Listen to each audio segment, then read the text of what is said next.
Tapi jujur, kalau menurut gua masih ada sih hal-hal menarik yang akan memberikan benefit kepada kamu kalau kamu pernah mengalami paling tidak atau bahkan berkarir di startup. Di perusahaan besar, di corporate, biasanya semua proses sudah dikotak-kotakan dan kamu tidak bisa masuk kotak lain mencampuri departemen lain. Sebaliknya di perusahaan yang sangat kecil, kamu sebenarnya melepaskan kesempatan untuk bisa belajar dan tumbuh kembang dan bereksperimen. Ukuran startup yang masih kecil atau menengah tapi kecepatannya tinggi, ini akan memberikan kamu sebuah pengalaman di sebuah perusahaan di mana visibility atau penglihatan kamu terhadap proses-proses di dalam perusahaannya itu jelas.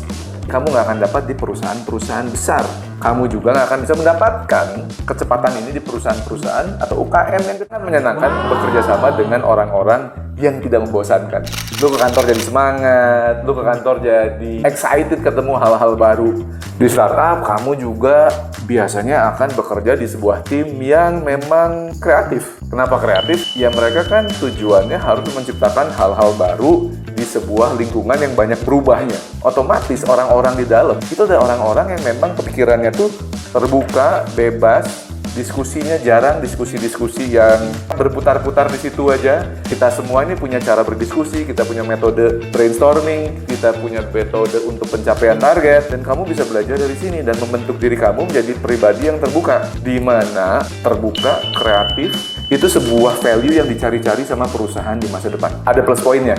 Orang-orang startup biasanya tidak membosankan. Wah, startup tahun pertama itu beda dengan tahun kedua. Tahun kedua itu bisa beda sama tahun ketiga. Tahun ketiga bisa beda dengan tahun keempat.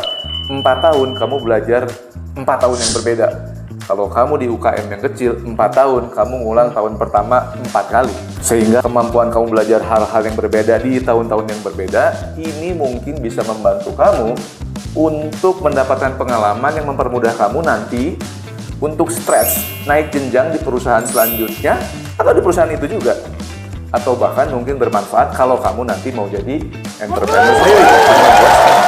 Nilainya tuh emas tuh. Kedekatan kamu untuk bisa bekerja dengan founders atau CEO-nya, CEO, COO, CTO, CMO, itu orang-orang langka tuh.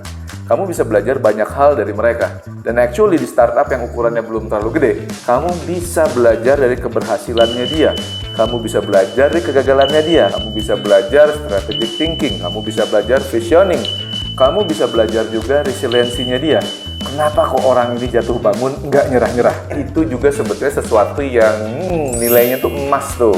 Jadi sebenarnya kamu tuh rugi banget kalau seandainya kamu udah kerja di startup nggak deket tuh masih levelnya tuh. Ini akan menaikkan nilai kamu nanti. Ini sebenarnya menguntungkan bagi kamu-kamu yang baru lulus kampus misalnya atau baru mulai bekerja, berada di sebuah lingkungan yang kecepatannya tuh tinggi gitu ya. Itu sebenarnya membentuk diri kamu sendiri agar menjadi orang yang kerjanya tuh efektif sama efisien. Ini sangat penting sebenarnya untuk masa muda kamu. Kalau di masa muda kamu bekerja di tempat yang slow, ya mungkin 20 tahun lagi itu akan imprint di diri kamu dan kamu akan tetap jadi orang yang slow. Secara umum bekerja di startup itu biasanya kecepatannya tinggi. Makanya ketika kamu masuk ke sebuah startup, coba masuk ke dalamnya dan berubah bersama si perusahaan yang kerja cepat ini. Ini akan menaikkan nilai kamu nanti ketika kamu mau naik karir di perusahaan itu, mau keluar nanti dan bekerja di perusahaan lain sebagai calon karyawan baru yang kerjanya cepat, dan kamu bisa negosiasi gaji lebih tinggi, benar nggak sih? Atau ya simply kamu bisa keluar dan menjadi entrepreneur. Kalau perusahaannya tumbuh, orangnya kan nambah, jenjang karirnya akan stretch gitu, menciptakan posisi-posisi baru di sana. Artinya, kamu bisa lebih cepat naik ke atas. Selalu ada posisi-posisi yang kosong di sana.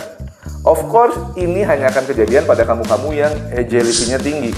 Tapi paling tidak ya, kalau ada posisi-posisi baru, kamu punya opsi. Ketika kamu mau naik dari posisi sekarang, atasan kamu masih cukup bagus di posisinya, kamu bisa minta kepada atasan kamu untuk boleh nggak gue pindah ke samping sini tapi naik ke atas. Mungkin misalnya kamu orang sales tapi kemudian posisi yang kosong ada di marketing, kamu pindah ke marketing. Kalau kamu naik ke atas lebih cepat, kamu akan mendapatkan pendapatan yang lebih tinggi, kamu akan tentu saja mendapatkan kesempatan untuk belajar hal-hal baru lebih banyak. Beruntung bagi kamu yang bekerja di startup yang punya pertumbuhan cukup cepat. Ini agak menarik karena apa? Karena kamu akan bekerja di sebuah perusahaan. Gua tuh yang buat itu sama startup gua diharuskan untuk tahu teknologi-teknologi terbaru dalam pembayaran, R&D, dalam sales, dalam advertising, dalam branding, metode-metode baru yang suatu saat kalau kamu kuasai dan orang lain di luar sana tidak kuasai, artinya memberikan nilai tambah pada kamu kan. Nilai tambah ini bisa kamu negosiasikan baik di dalam perusahaan atau di perusahaan lain di karir kamu selanjutnya sebagai sebuah benefit. Sebenarnya yang paling enak bekerja di startup itu adalah di mana kamu akan bekerja dengan orang-orang yang berpikiran terbuka tadi, berusaha menciptakan sebuah masa depan yang orang lain belum kepikiran. Sehingga suatu saat kamu bisa melihat kalau kamu udah berhasil, perusahaannya berhasil, kamu bisa bilang bahwa dulu gua tuh yang buat itu sama startup gua, I was part of the team who changed the world. Bisa ngomong kayak gitu kan asik banget.